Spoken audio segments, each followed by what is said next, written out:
How to set up OneDrive. Just got a new PC or reinstalling your apps. Setting up OneDrive ensures your files are always backed up and synced across devices. Here's how to quickly set up OneDrive on Windows. Click on the Start menu. In the search bar, type OneDrive, like this, and open the app.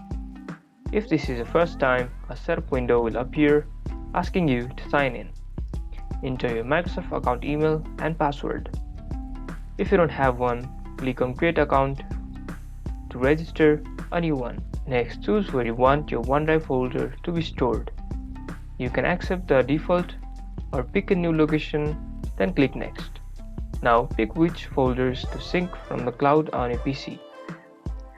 This is useful if you want to save space by syncing only essential folders. Click Open My OneDrive folder and finish setup. It will show this interface.